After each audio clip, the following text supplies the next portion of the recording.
You're right.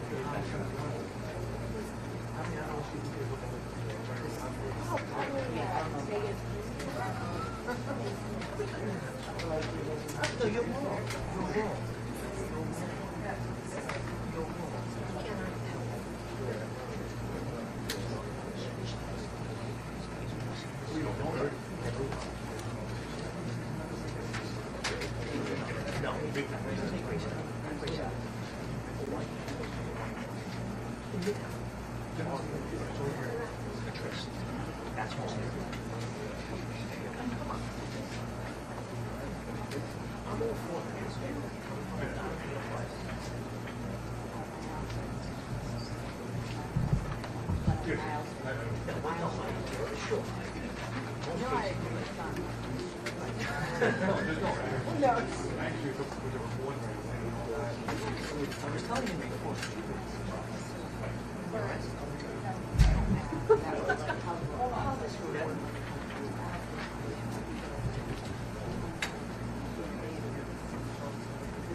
Good afternoon. I'm Alvin Bragg, Manhattan District Attorney. I'm honored and privileged to be joined by Police Commissioner Jessica Tisch. First and foremost, I want to extend my deepest condolences to Mr. Thompson's loved ones and colleagues. His family deserves our respect as they continue to grieve. Our work will never be able to undo the fact that a life was lost. We are here to announce that Luigi Mangione, the defendant, is charged with 1 count of murder in the first degree and 2 counts of murder in the second degree, including 1 count of murder in the second degree as an act of terrorism for the brazen, targeted, and premeditated shooting of Brian Thompson, who, as you know, was the CEO of UnitedHealthcare. This case was made possible by the collaborative efforts of the phenomenal public servants you see before you today, and so many others who are not here. I'm honored to lead the Manhattan District Attorney's Office and privileged to serve alongside Assistant District Attorneys Joel Seidman, Kristen Bailey, and Zachary Kaplan, who were working from the outset, hand in hand, with the greatest police department in the world. Chief of our trial division, Lisa Del Pizzo, and the Deputy Chief, Chris Prevost, provided sage oversight and direction. And I want to acknowledge our high technology analysis unit. There was a lot to be processed here. Steve Moran, in particular, who heads that, and Marco Popic. We are privileged here at the DA's office to work every day with the phenomenal public servants at the NYPD. It has been a distinct pleasure to work besides Commissioner Tisch, an exemplary partner, and Chief of Detectives Joseph Kinney, almost every day we're in touch, and his leadership is second to none. And then Deputy Commissioner Rebecca Weiner, who, as I tell her, there are a lot of challenging things happening in the world, and I sleep better at night knowing that she is the Deputy Commissioner in charge of terrorism. The detectives on this, out doing the courageous frontline work, Detective Oscar Diaz, Detective Curcio, exemplary, the finest. It wasn't just those of us here in New York.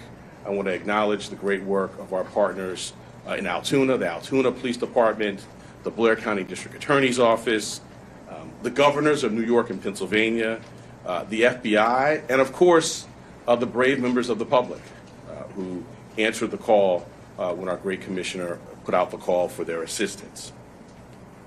This was a frightening, well-planned, targeted murder that was intended to cause shock, inattention, and intimidation.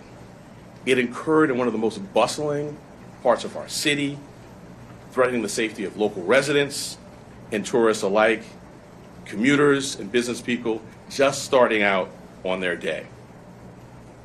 Let me say a bit more about the charges. They include 1 count of murder in the first degree as a killing in furtherance of terrorism, 2 counts of murder in the second degree, 1 charging that the killing was done as an act of terrorism, and the second pertaining to the fact that the killing was intentional.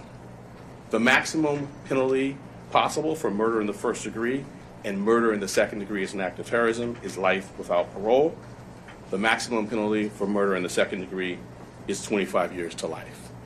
There are additional counts as well. A number of criminal possession of weapon charges, 2 counts in the second degree, 4 counts in the third degree, 1 count in the fourth degree, and a count of criminal possession of a forged instrument in the second degree. Let me tell you a bit about the facts. On November 24th, we allege that the defendant arrived in New York City to murder Brian Thompson. After the defendant arrived in New York City on a bus at Port Authority, he checked into the hostel on the Upper West Side using the name Mark Rosario with a fake New Jersey ID.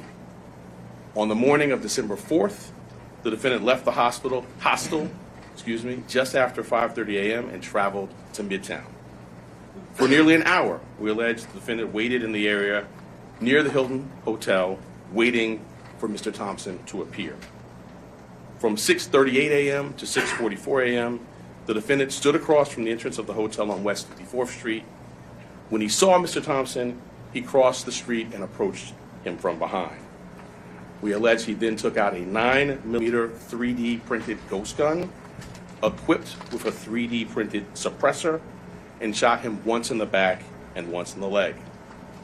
The defendant then fled northeast on 54th Street and took an e-bike uptown before getting into a taxi that took him to West 178th Street and Amsterdam Avenue.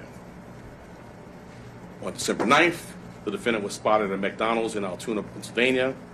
The local police were notified, he was arrested, and he was found with a 9mm handgun, a suppressor, 2 ammunition magazines, and the same fake New Jersey ID he used at the hostel. I want to say a word about ghost guns. These weapons are increasingly proliferating throughout New York City and the entire country. Involving technology will only make this problem worse. Last year, over 80 ghost guns and ghost gun parts were recovered in Manhattan alone. The NYPD and the Manhattan DA's office have been leading in the interdiction of these ghost guns. And one thing I want to make clear, they're unserialized, they can be printed out, but as this case tragically makes clear, they are just as deadly as traditional firearms. This will remain a priority for us here in Manhattan. Finally, I know there have been questions about the extradition process. The latest that I can offer you is that the defendant is currently scheduled to appear in court in Pennsylvania on Thursday morning, first for a preliminary hearing on his Pennsylvania charges. Immediately to follow that will be an extradition hearing. We have indications that the defendant may waive that hearing, in which case he'll be brought to New York forthwith. In any event, we have been preparing on parallel paths, and before the hearing, we'll send to the governor of the state of New York the paperwork that would be necessary if he does not waive during that hearing. I now want to turn over to our great commissioner, and when I do so, I wanted to thank her for her partnership, not only on this matter, but on all we do every day together. Thank you.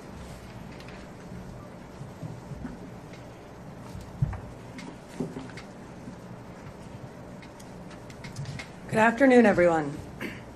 The unsealing of today's indictment brings us one step closer to securing justice for Brian Thompson and his family and affirming the primacy of the rule of law in the city of New York.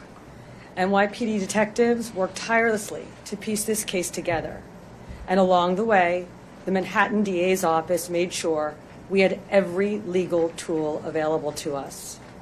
Whether quickly providing subpoenas to assist with our evidence collection, or traveling with us to Altoona, Pennsylvania last week after the apprehension, our partnership made this a successful investigation. So I'd like to thank District Attorney Bragg and his team for their work in bringing this case forward. Part of that work included the relentless collection and analysis of surveillance video by our detectives, which ultimately produced a clear image of our suspect. That image was shared far and wide through the media, and thanks to an observant McDonald's customer and the employee who alerted the police, Mr. Mangione was quickly brought into custody. This outcome is why we always emphasize the critical role of the public in our public safety mission. So again, I want to thank everyone who saw something, said something, and did something.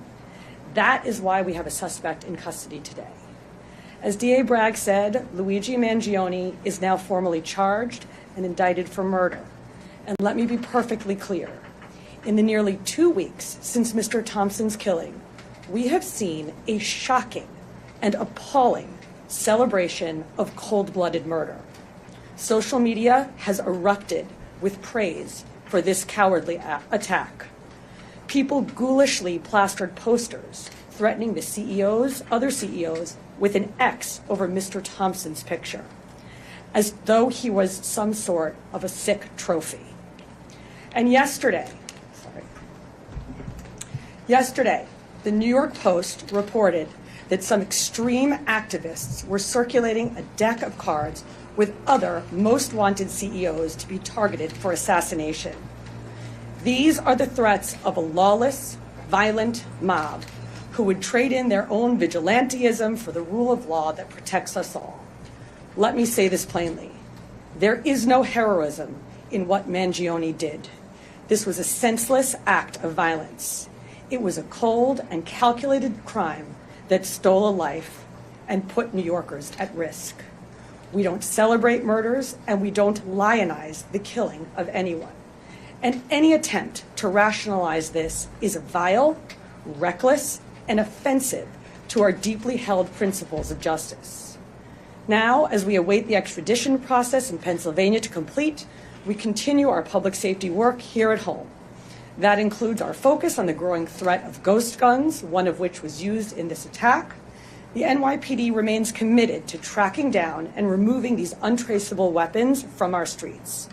And we will do that work hand in hand with District Attorney Bragg here in Manhattan and in every other borough, to ensure that those who possess, distribute, and use these weapons are held fully accountable. Finally, I want to again thank every member of the NYPD, uniform and civilian, working on this case, led, of course, by our great Chief Kenny, whether in Midtown North Squad, Homicide, Crime Scene Unit, Intelligence Bureau, and everywhere else. All of you contributed to today's indictment, and you've brought the Thompson family one step closer to justice in this case. Thank you. I'm going to take on-topic questions. Shayna? DA Bragg, could you please elaborate on the terrorism theory that backs up the murder in the first-degree count? What elements do you expect to be able to prove? Sure. So, in its most basic terms, this was a killing that it was intended to evoke terror. And we've seen that reaction. the statutory elements we can go into, but its most basic term, that's what this is. This was not an ordinary killing, not to suggest that any killing is ordinary, but this was extraordinary, and the New York State Legislature has set out both the paths that we talk about, both the murder one and murder two, and this we allege is certainly squarely within those statutes, which talk about intending to do exactly what we saw happen here. Maybe Chief Kenny could get into this, but I'm wondering sort of the timeline between December 6th, when the FBI was notified by the San Francisco police about this missing person that was called in from Luigi's mother, to the time that they contacted you about this. Were you aware of this when he was arrested, or is this something that was still being processed at the time? And what did his mother say? So the original missing report took place back in November 18th in San Francisco. The sergeant that was involved in that case reached out to the San Francisco field office and said, hey, basically, I'm working on a missing case. I saw the photograph that was distributed by the NYPD. There bears a resemblance. That tip was forwarded to us close to 45 hours after the incident took place. It showed up to a TFO, which is a task force officer. We have NYPD officers embedded with the FBI. They received that tip. It was one of 4 tips that they had received that day, and they were vetting it. Part of that vetting process was that they reached out to Mangione's mother in San Francisco very late on the 7th. They had a conversation where she didn't indicate that it was her son in the photograph, but she said it might be something that she could see him doing. So that information was going to be passed along to the detectives the next morning, but fortunately we apprehended it before we could act on that.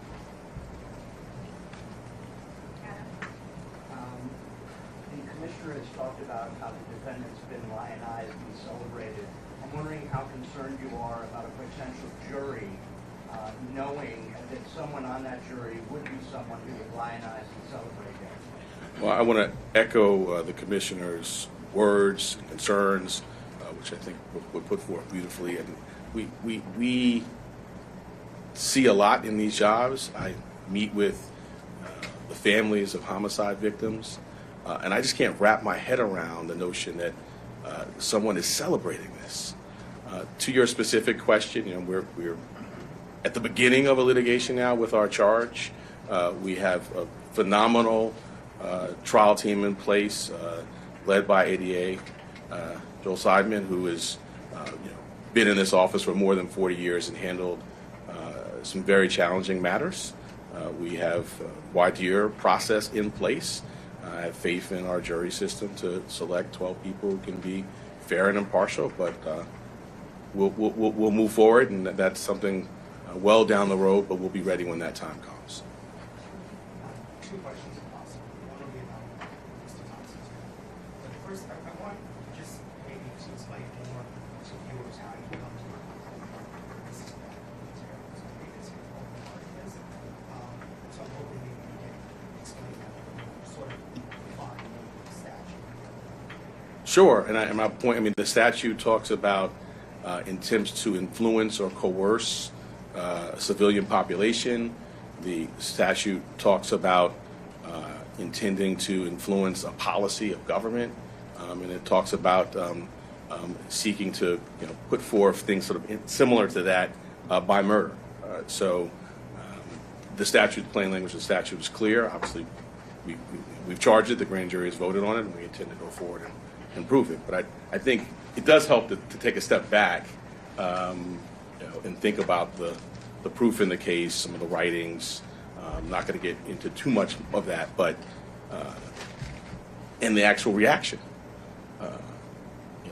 In the middle of Midtown, the beginning of a busy day, tourists, commuters, business people, the intent was to sow terror. And if I could just on Mr. Thompson's matter, sadly, as you say, not a lot of focus given to Mr. Thompson for his family. I'm wondering if the services folks are being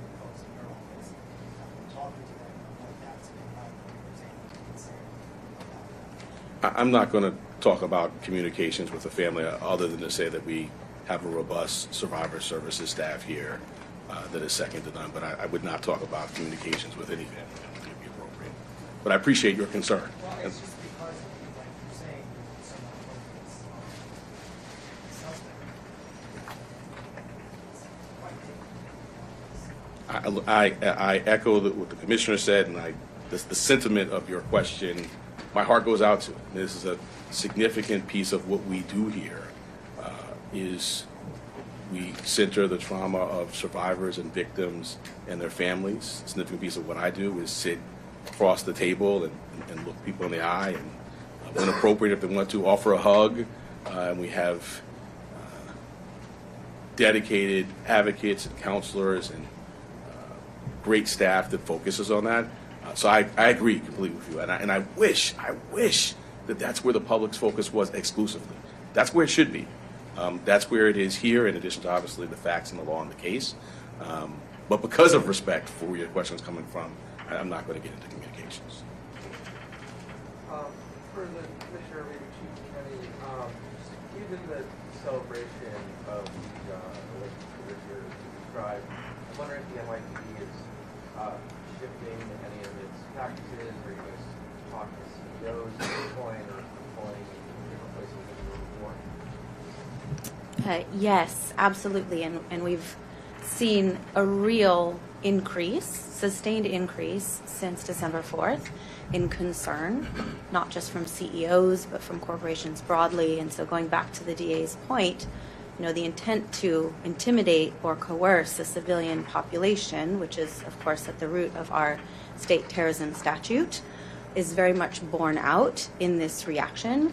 And for good reason. We've had a torrent of online threats. We've had real-world activity that the police commissioner flagged, which is abhorrent, and it causes concern. So we have done a lot to work with corporate security partners with whom we partner on a daily basis in this city, at the city level, at the state level, trying to make sure that everybody has the best practices that they need, that they know where to flag not just general ambient concerns, but specific threats that they might be receiving that a few weeks ago they might have written off as just noise in the online environment, that they now take seriously. So these are ongoing conversations that we have, and thanks to all the work that we do together every day, we're quite confident that concerns and threats are going to be appropriately directed our way. We're going to take two more.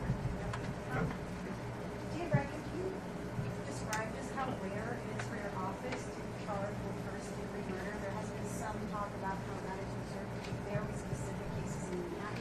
And also, you can speak to the statements made on the record by the suspect that informed his timeline, in particular, his made any specific incriminating or statements that happened. So I'll address the first piece. The first-degree murder statute has a number of subsections. They're sort of clearly delineated, and they are reserved for the most abhorrent conduct: killing a police officer, serial killing, and the terrorism is one subsection of that. And so I would say, fortunately, that's not happening a lot. Taking a step back, I can't think of another office that is more equipped to handle a terrorism charge. We have a great terrorism unit. We were at the forefront of getting the statute passed. Within the last 2 years, we've tried two very significant terrorism cases, one involving an English-speaking operative based in Jamaica, and another involving someone who was here and funding overseas terrorism by cryptocurrency. So we have the expertise, and as I mentioned, the expertise on this team, and so we're prepared to go forward. And about the statements? Yeah, I'm not going to go beyond what's in the filing. All right, last question, Laura. DA Bragg, are you able to say now, I know it's early stages, that you will be seeking the maximum sentence when this is adjudicated? So as a matter of practice, I don't talk about sentencing outside of court as a first matter, and certainly not at the initial stages of a matter. But I think you can tell the seriousness with which we take this matter by the way in which it's charged. The murder in the second degree actually has a mandatory life without parole sentence, no discretion for the judge at all. So that's the maximum there. But I'm not going to go beyond that. We will first get the defendant to New York. We will have him arraigned. We will be before our judge. We will engage in pretrial litigation. If there's a trial, we're ably equipped to do that. And then we will proceed to sentencing, at which point we'll make our arguments in court. Thank you all so much. Taking